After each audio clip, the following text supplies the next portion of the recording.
All right, I'm chatting with Rohan now. Trying to find a link here. Sounds good.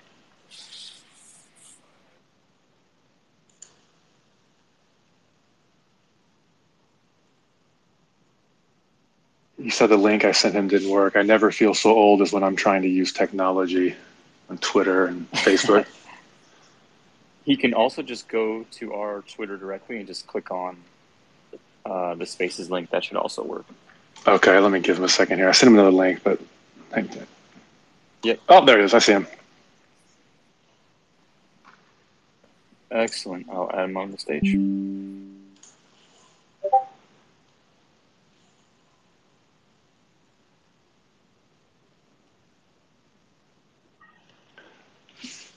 Hi there, Rohan. You there? Speaking. Fantastic. Glad you made it in.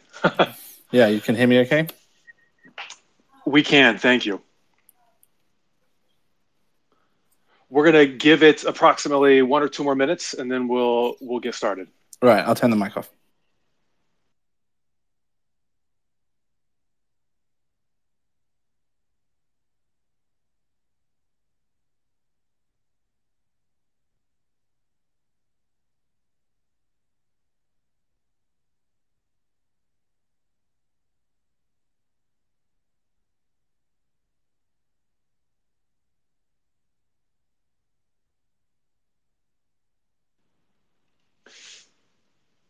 If you're just now joining us, that silence is planned. We're giving it just another moment here. It's not that your connection is bad. Hang tight about another 60 seconds or so. We'll get rolling.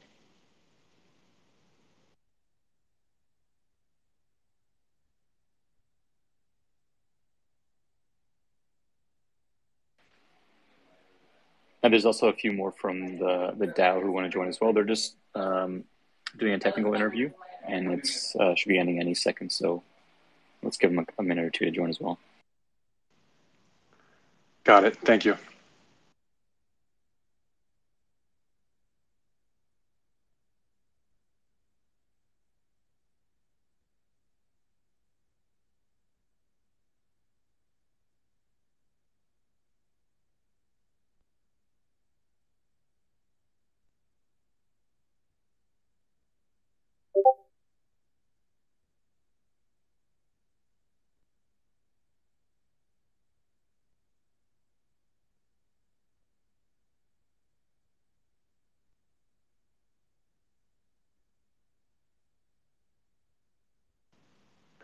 All right, Mickey, I do see some other folks jumping in here. You let me know when the people we're waiting for are here, and we'll get rolling. Yep, we're all ready to start.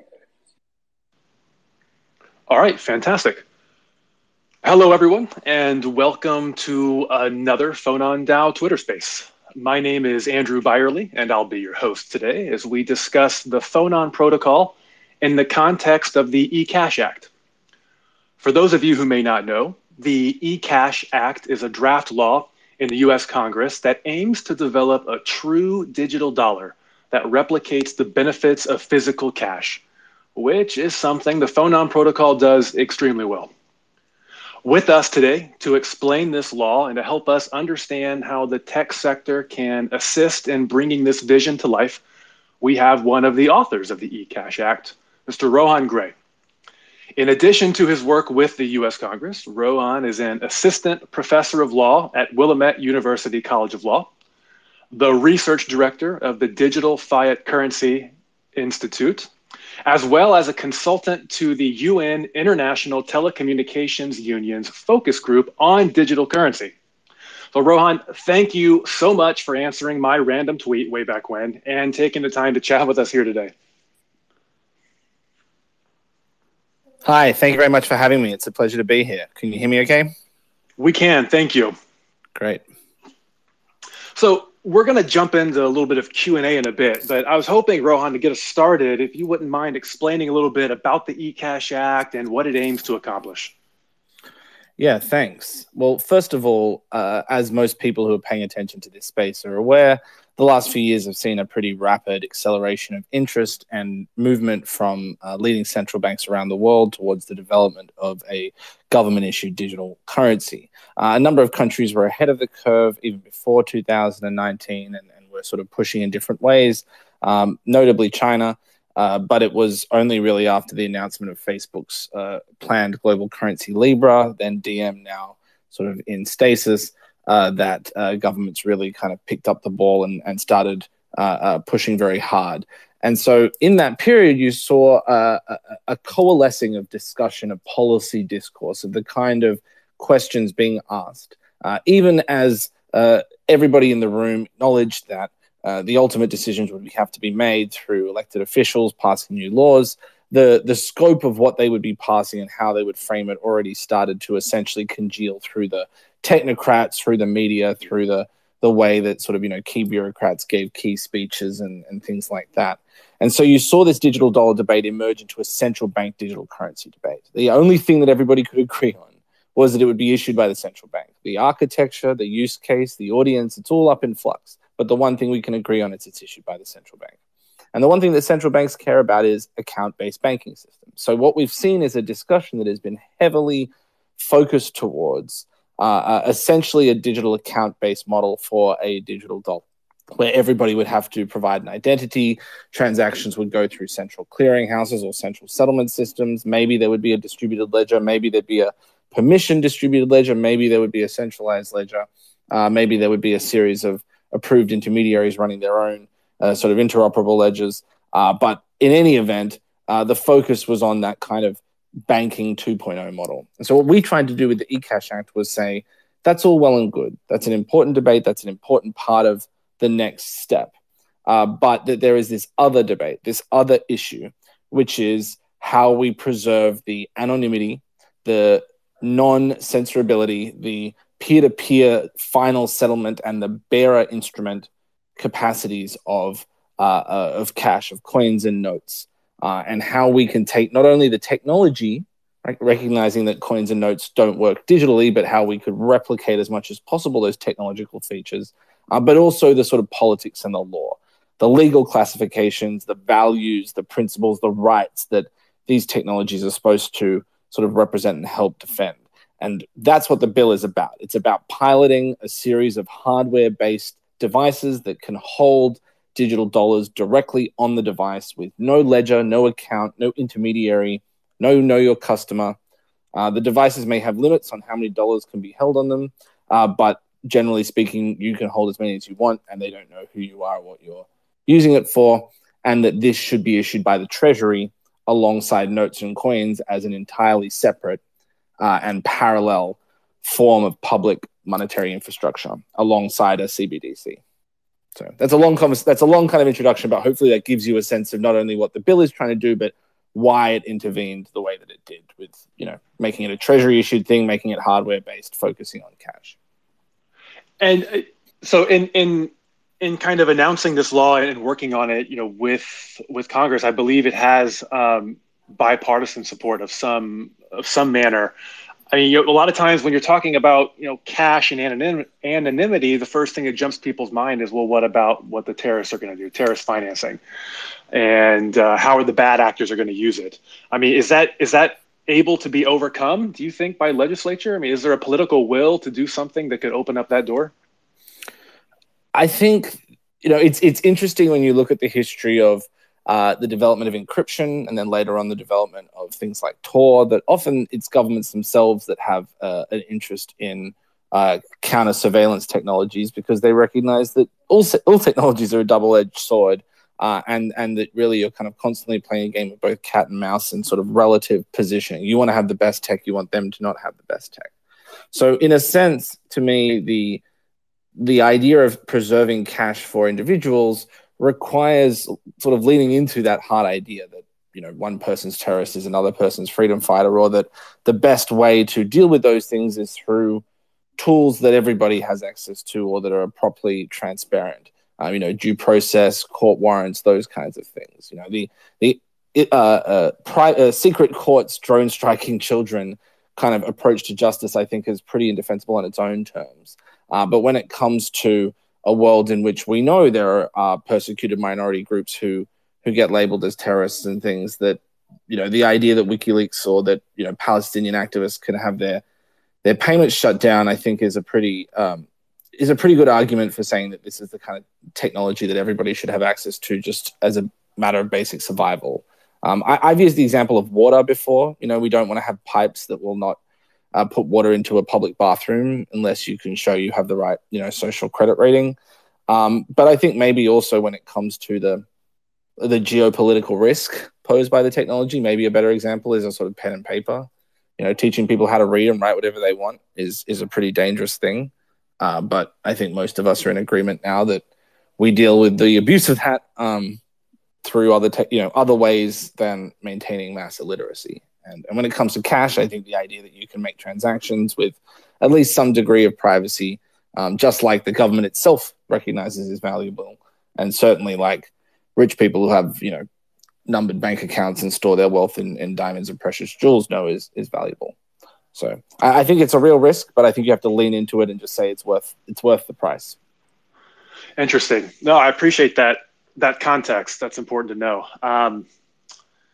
So I would be remiss if I didn't take a moment here for any of our listeners who aren't super familiar with Phonon to say that the Phonon protocol managed by the Phonon DAO does meet all of these requirements. You know, it is native to Web3, secure, private, scalable, open source. It is secured by hardware, and we're not talking about heavy, bulky machines or things like that. But we're talking simply about a smart card, or, you know, the same technology that's in your credit card, or even an eSIM on your phones that have been made within the last 5 years. So you know, when we in the Phonon DAO kind of saw the announcement way back, I think it was around April, you guys went live with announcing this. We were like, wow, that that almost reads like an announcement or a copy for Phonon itself. You know, in the time that since you've announced, have you specifically, or the team who's kind of working on ECASH Act, have you heard from other folks in the technology sector that expressed, you know, interest, or, hey, how can we, you know, we're not politicians, what can tech do to maybe try to help drive this kind of thing forward? Yeah, thanks for the question. First of all, I wrote, you know, in the interest of full disclosure, I wrote a white paper with the CEO of eCurrency Mint, which was one of the first companies to sort of try to produce a CBDC model. And they said to me, you know, what do you think it should look like? And I explained the bearer instrument and all that kind of stuff. And they said, well, that's how our technology works. And I said, well, that's great. If it meets those specs, then I'll support it. And if it doesn't, I won't. And that's generally been my view of all of this, which is I try to start with what I think is good principles. And then if the tech is good, then more power to you all. And what I've been looking at now as we develop this bill is, obviously part of the point of the bill was to show that this is a real issue, that these sort of thorny questions are difficult, but can be addressed, at least with some degree of capacity, just like we do with all messy legal and political questions, some degree of precision. But when it comes to, you know, what the purpose of the bill was, on one hand, it was to show what a trial, a pilot could look like, which is, you know, probably the most politically light lift that you can ask for. We're not asking you to commit to it. We're not asking you to endorse the whole thing. We're just asking you to try and experiment with some of it and see if there's anything out there.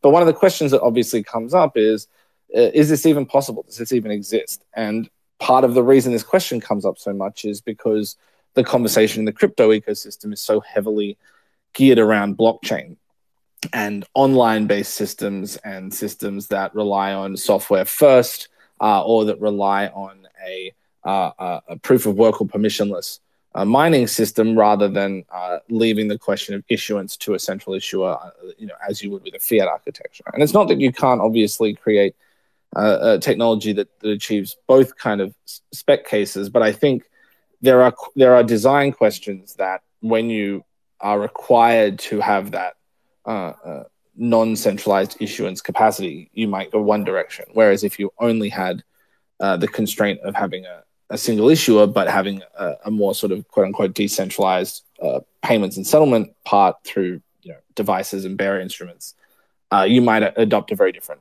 architecture. So part of the point of this bill was to show the politicians and the media that there is actually a viable kind of set of technologies out there. Maybe no one's cracked everything. Maybe somebody has cracked everything. Maybe 5 groups have cracked everything. If so, fantastic. But the politician's next question is sort of show me. And so I never kind of got into it to be interested in this side of things, but it seems to me that the next step is that we really need a kind of industry association of people working on the kind of technology that really meets the specifications of cash. And I tried to lay out some of those, what I consider to be non-negotiable factors a second ago. That is to say, final peer-to-peer settlement via device with no need to settle with a central ledger or a distributed ledger, offline capacity, purely anonymous, and instantaneous bearer instrument transfer of ownership. And even if entities don't have all of those criteria, developing a space where people can ideally make it open source. So, kudos to you all. And then sharing it that way. But also if it is proprietary, which is sort of, something I'd like to try to convince people to rely less on, it's part of their business model. But if it is proprietary, to sign an NDA and be able to have some independent examiners and auditors look at the technology. Because I think being able to present to Congress and policymakers and media a kind of independently expert-produced report of the state of the industry will be a very, very valuable next step in the kind of political support building. And what we're dealing with now is a kind of imagination test.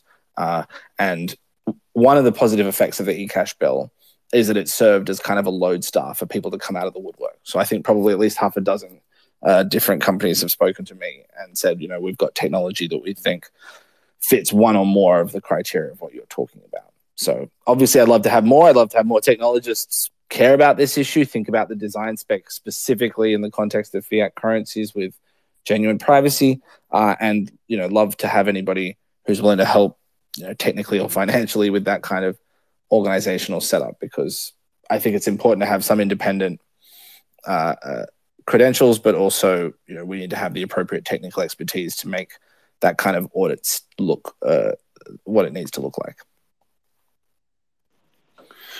Interesting. Oh, that makes sense. I do see a lot of that around. Try to follow some of the blockchain crypto policy folks around DC, and that seems to be a common thread. Is just, can that even be done? What is this? I don't understand. I think you have a lot of engineers who approach it from a kind of security, not maximalism, but not puritanism, but kind of they're looking for something that's theoretically very, very secure. And I think a lot of the hardware secured approaches aren't necessarily. And so they kind of look at it and go, ugh, it's ugly. It's not perfectly unhackable. Whereas I think from my point of view, looking at the positives that it has as really, really socially important, that even if you do have a risk of it being cracked, that may be a risk worth taking on, just like you can counterfeit paper money or something. So I think there is a sense in which a lot of the engineers are maybe applying a wrong standard of threshold security when discounting hardware-based models. No, that's fair. So I guess then in terms of next steps, obviously it's been a few months. Has anyone been working, with ECASH Act in either like tweaking language or thinking about like a roadmap, or in your mind, what would be the next step? This kind of industry? Yes, we have. We're working with a leading legal advisor, a monetary payments expert named Benjamin Gaver, who's worked with a number of countries, and he's provided some really useful feedback, including, and this was a big one, and we'll talk about it more when it comes out, just sort of looking at ways in which you can create a functional offline equivalent capacity through various forms of online networks, so that you can bake the interoperability into the design at that stage, rather than having an online offline system be bifurcated. And he's been working with some people around that has some very interesting kind of ways that we can put language in to keep that door open for future designs. So that's part of it. There's been a few movements in the broader CBDC space, and obviously the president's working group and executive order and other things have come out. So there's been a bit of movement around that. Part of it is getting the right coalition members in Congress and things like that takes a while. So I'll put my hand up and say I'm a bit behind.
Oh boy.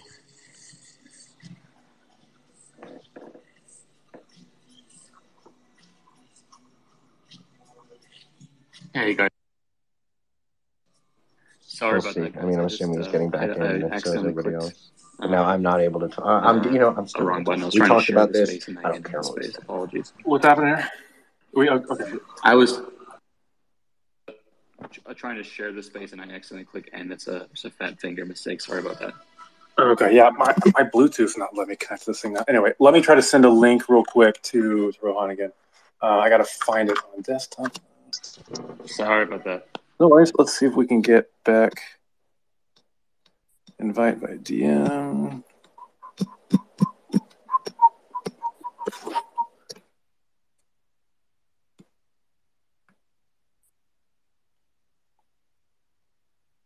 Are we recording again? Let me see how to do that. Just Rooster picked it up because I don't know if he's Yes, got we're service recording. right now. Yes, we are recording. Okay. I just sent him an IM. Let's see if we can say if we can get back in.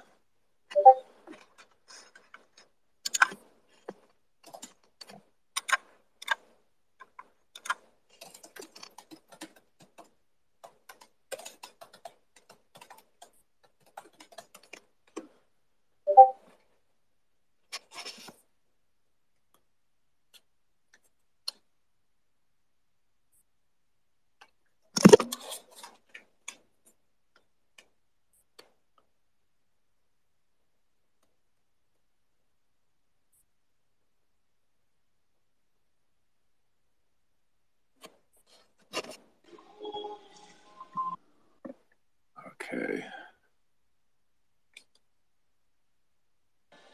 All right, we can wait here a couple beats. Apologies, everyone. I'm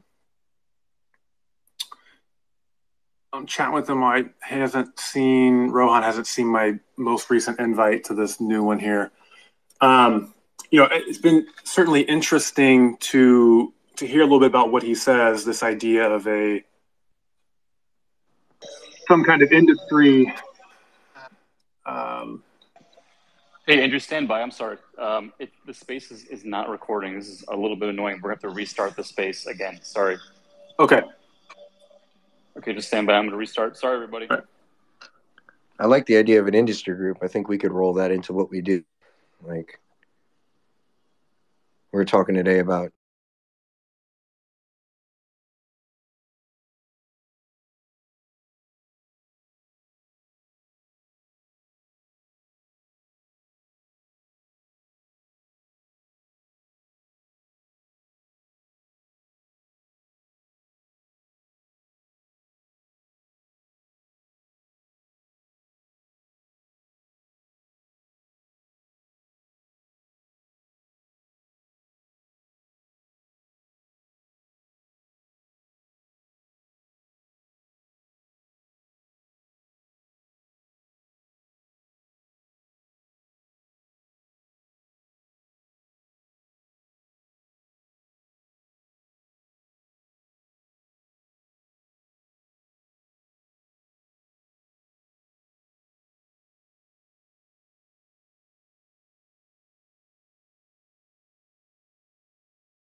Is this the one, I believe? This is the one. Okay. It looked like he's back, so okay. New link. Hey, great. Thank you. No. That was us. Hard telling what exactly happened there, but I appreciate your flexibility there. We were kind of thinking a little bit to get you back, if you don't mind. Yeah, of course. On the thought of this, and I'm hearing music. Is that just me for some reason? I can't hear any music. Okay, well then why the hell am I hearing music? We'll ignore that and I'll power through. The idea of this industry kind of tech group, is that something that like Congress itself would sponsor, or you truly have to go independent and seek outside funding sources and things like that? I mean, Congress ideally would sponsor it, and part of the bill actually creates a digital innovation body within Treasury that would house this, similar to the way that you have a mint and a Bureau of Engraving and Printing, and would be funding pilot programs under its direction. So I think it's a sense in which sometimes you have to show people what it is they should be doing, and kind of not that I think it's better to be done by non-profit private actors. It should be done in a public, transparent way, but in the process of getting to that, sometimes you have to get a kind of rough and ready proof of concept, if only to show them how much better it could be if they did it properly. So I think from my point of view, the other thing I was going to say before we got cut off is all we're really waiting for at this point is the large omnibus crypto regulation bill. And the question is how much of this we can get into that bill. So it's really on a larger timeline at this point, because this is one piece of a larger kind of elephant when it comes to both public and private digital currency design and regulation. Well, so you and I have spoken, briefly a while ago. You kind of mentioned the idea that with the ECASH app, you explicitly didn't want to use the word blockchain, or I'm not even sure how often you use the word crypto. What are your thoughts on getting it added to like a larger omnibus bill like that? Is that something you're in favor of just to get it done, or you don't want to be tied into, that kind of, yeah. Yeah, I mean, a lot of those bills just are clearly designed as collections of other bills. They have separate names of different acts baked into them. They have different clear co-sponsors, and they come from different committees and things. So I don't think it's necessarily an issue of this part being condemned because it's part of other things. There are going to be a bunch of good things in there, and there are going to be some very objectionable things, in my opinion. My view is really it's always a question of priorities. It's always a question of choosing where to devote your resources to the most important issues and what you can concede on or compromise on and why. And from my point of view, there was a great line from Congresswoman Ayanna Pressley in a hearing with David Marcus, I think, from Facebook's Libra, where she said, the only reason we're having this hearing right now about Facebook's Libra is because the government has failed to offer a kind of safe, efficient way to move money for people. And so this idea that we're only even having a lot of these conversations because there's been a kind of multi-decade period of neglect in public infrastructure, and you don't really need to be a crazy statist to look outside and see the crumbling state of American infrastructure and compare that around the world. I had better digital payments in Australia 15 years ago before I left than America has today in many respects. And I think when you look at the kinds of things that are often touted as the really technical solutions that crypto is solving for people on the money and payment side, it's stuff like remittances, instantaneous transfer. I mean, this is basic stuff. This is not rocket science that requires us to invent a whole new database architecture. The argument for the database architecture ends up sounding a lot more about the kinds of things that in my mind should actually lead you to ECASH, because if you really care about non-censorability and all those things, you really want something you can put in your pocket that walks around with you, and it's as dumb as possible while still being digitally connected. And I think that's the holy grail that crypto has sort of looked at, said that was very difficult. They kind of tried in the 90s to lobby government to have digital cash issued by banks, digital cash cards, and they weren't interested in it at that time. And so they said, fine, we'll build our own. And I think that was a mistake and a kind of taking an easier route to a lesser victory. Yeah. I'd like to take a moment here. Anyone listening out there, if you have any questions, please raise your hand. We'll unmute. I'd like to piggyback a little bit, Rohan, on what you just said. 15 years behind Australia. Is now the right time for ECASH Act? Is it too late? Is this recent market downturn gonna kill any kind of political will for a few years until bear market's over, or like what? How do you feel about that? Well, if anything, I think this bear market might give the government a bit of time to play catch up, and certainly give it a bit more social capital, political capital ammunition when making the case for the inherent riskiness of those markets relative to other public alternatives.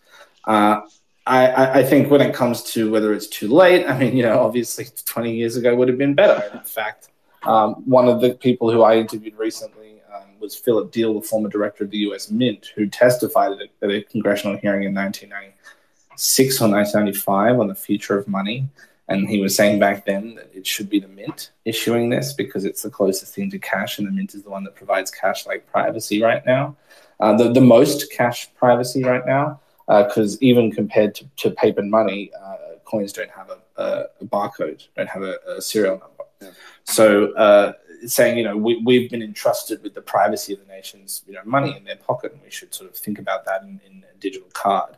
So there has been this long history that, better late than never. And one of my big things as I go to speak to communities and doing, software engineering, crypto and things, is saying, hey, look, whatever you think about the government, this is not a pro-government thing to say that we should have digital cash issued by the government. It's a thing of saying, however much you hate the government, a huge amount of economic activity for the immediate foreseeable future is going to be conducted through government money.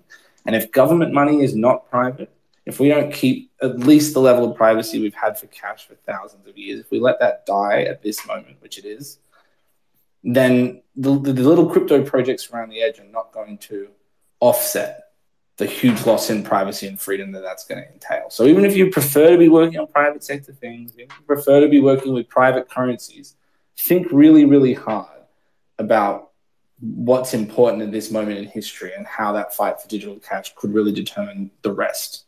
So that's my kind of evangelist pitch to reorient some priorities. Even if you consider yourself a state skeptic, which I do myself in many ways, even as I'm supportive of welfare spending and things like that. No, those are excellent points. I do see Raphael has asked to ask a question. If you don't mind, Raphael, mute yourself. You want to ask away? Yes, please. Thank you for letting me speak. I just wanted to ask you, what do you think can be an effective crypto regulation that's not going to kill the market? Well, I started saying a second ago that my first priority is building kind of public options, right? If we had a good, strong public option, then I think the entire crypto ecosystem, the public rationale, right? Not the rationale that pro-crypto people tell each other, but the one that they use to sell to the public on Jimmy Fallon and stuff, would be a lot less strong.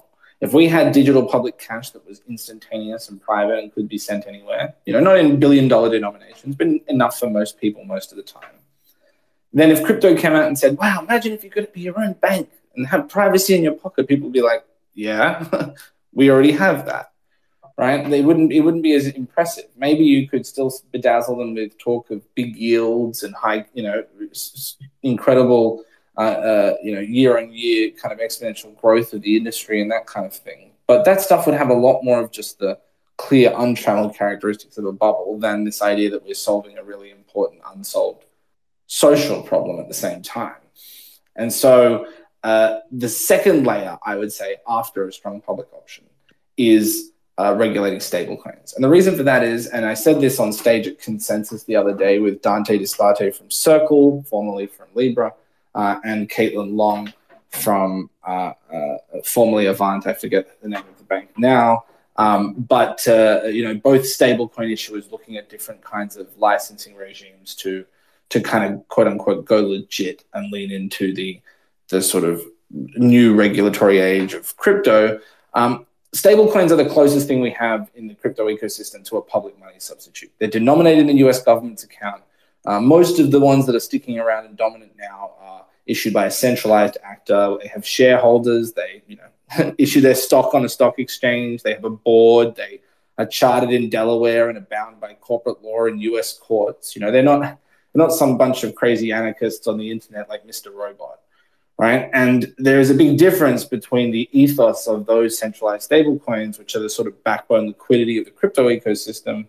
And I would put Tether on the margin of that as more of a Eurodollar, still centralized but offshore, than a lot of those kinds of DAO, DeFi kinds of projects that perhaps you would consider your work closer towards. And for me, at least, when you look at the history of banking crises, of financial crises, it's often, if not reliably, the shadow money and shadow banking spheres that do the most damage. Right? Individual assets, individual markets can collapse, can have bubbles, but it's the point at which they have contagion over through the banking and money system into the rest of the economy that you usually see those really big, global or nationwide sustained collapses. And so when it comes to what are the most indefensibly quote unquote DeFi parts of crypto, which are the parts that have the least in common with a genuine bleeding edge. Maybe it's good to keep a little bit of space away from government regulation. What's the place that's the least plausible to me and the most risky? And the answer is stablecoin. So I often say I put it into 3 buckets, right? Public option, stablecoin regulation, and then securities and DeFi and derivative products at the margins. And I would probably prioritize it in that order because there are second order effects of those changes. You create those public options and the things that you're dealing with down at the DeFi margin look very different. So rather than try to play whack-a-mole at the margins first, I'd rather fix things at the trunk of the tree and then see what things look like when we get out to the edges. Thank you. Just a second question then. So isn't it like putting more faith in the governments than in a perfect system if you do this? No, not at all. I think it's the opposite. In fact, you don't ask nicely, you demand, and then you verify. And in this situation, what we're doing is making a vision. We're making a demand on government that it's going to issue money. Governments issue money. They always do that. If you think you're going to have a society where governments don't issue money, then in my opinion, you're not really understanding how the legal system works, because governments impose debts and liabilities on people all the time, even when they adjudicate private disputes, and they denominate what people have to pay. And whatever they denominate has more monetary properties than other things on net, or that it adds additional monetary properties. It puts a finger on the scale. So you're always having a government system in the background, even if it's not the currency that people are using in all situations. And so given that fact, we can either have a government system that is pro-surveillance or one that protects civil liberties. And my working assumption is that governments will not protect civil liberties unless we demand it and hold it accountable. And so rather than being defeatist and hoping they won't come for you, and in my experience, historically they do, eventually, the answer is to demand, better, more Republican government that protects civil liberties and push for, the kind of cash that can be inspected independently and audited, that is open source, that is dumb and does not require reporting back to central command.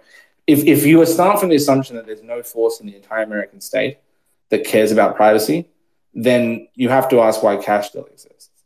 A lot of those interests would love to get rid of it. There are other interests. They don't always win, don't get me wrong. They're often in the perpetual minority status. But there are competing forces, and part of the challenge is to play up the ones you care about and down the ones you don't.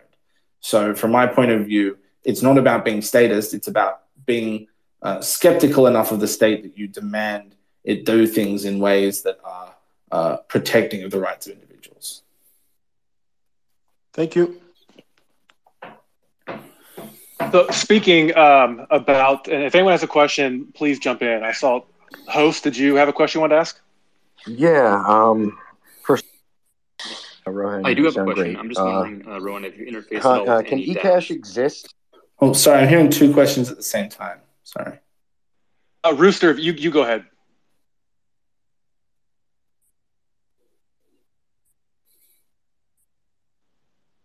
Okay, we got some kind of wires crossed issue here.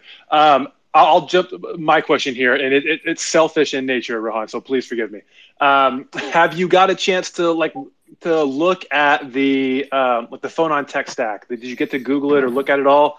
I mean, do you have any hints? And if you have, did it seem like it might be a good fit? Is there something else you think that, man, if they did this better or they did this instead, maybe they might be a good partner for something like this?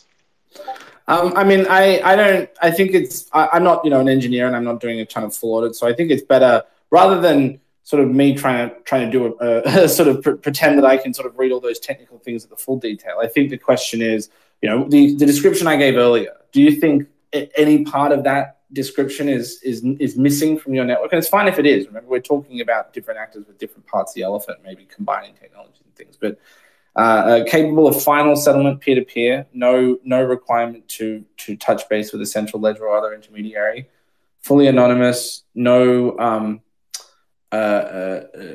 network capacity required, offline capable, open source, and interoperable. Would you say those are all characteristics you have? If so, I support you.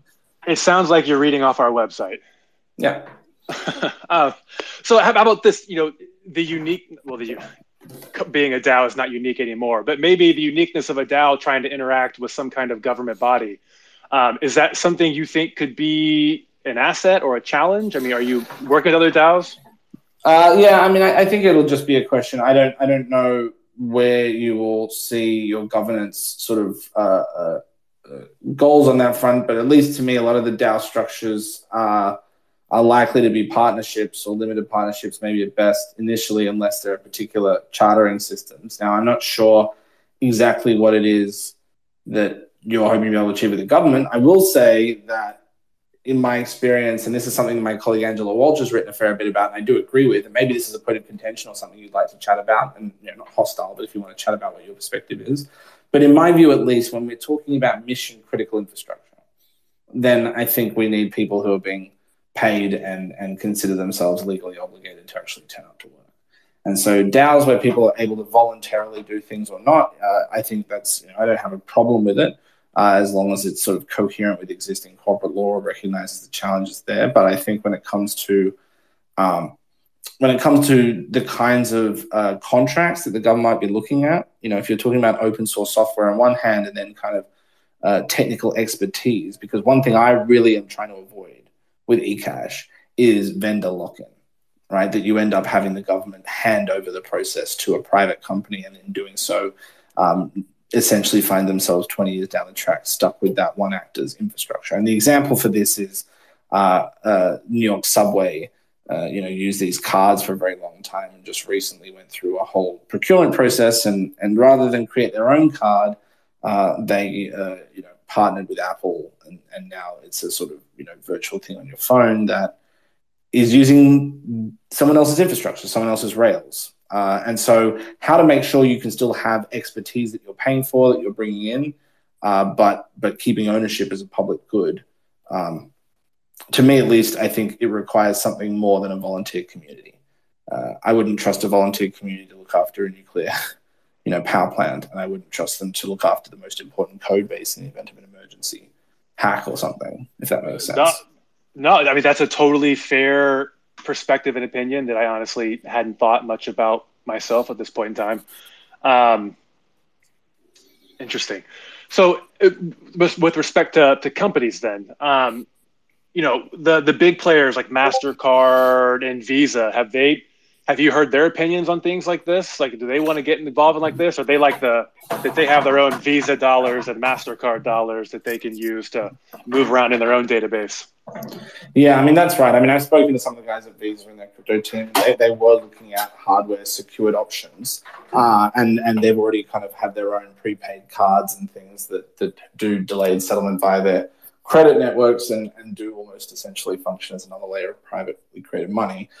I would certainly like to avoid that kind of thing if possible. And I mean, that's another great example of private technological infrastructure essentially taking over public good because of a failure to adequately keep up with public investment at the time. And obviously there was a lot of pro-market actors making sure that those private companies continue to be in charge so that they could take their cut out of the profits or get kickbacks from the people who were getting those profits. So that idea that we've seen in the past of whether it's the sort of Western Union or Amex and then all these other credit card companies and things, trying to make sure that whatever the digital cash looks like, it is as simple and basic and open source as possible. And so this is where I spend my time looking at things like the Pine phone, the open source Linux phone. That's about the closest I think a mass-produced phone has gotten to.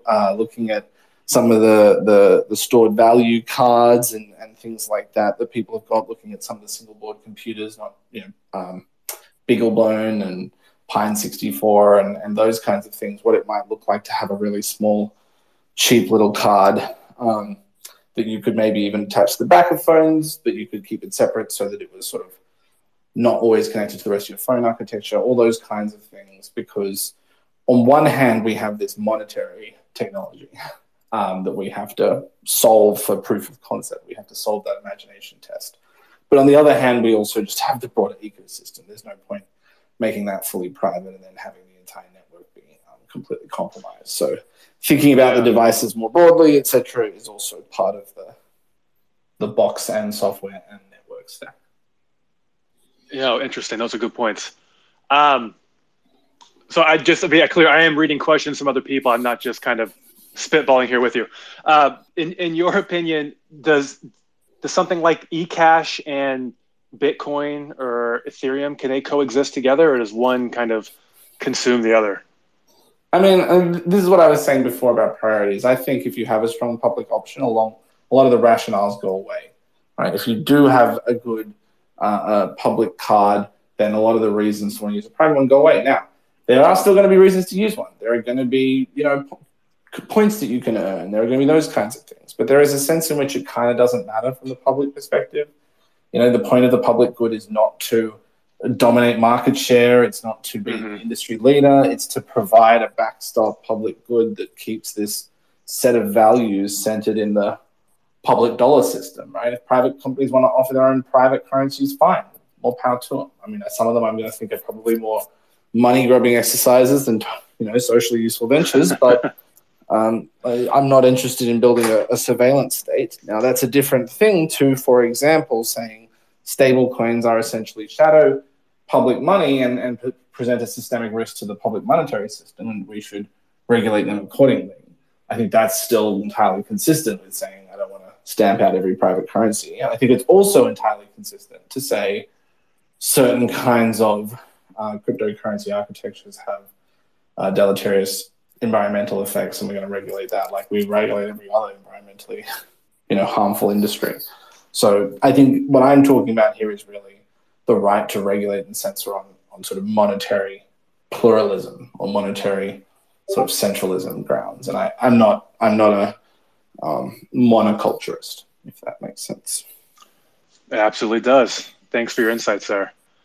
So that has run through all the questions that I've seen passed to me. If no one else wants to take a moment here to raise their hand, I think it might be about time to thank you, Rohan, again so much for chatting with little old Phonon here.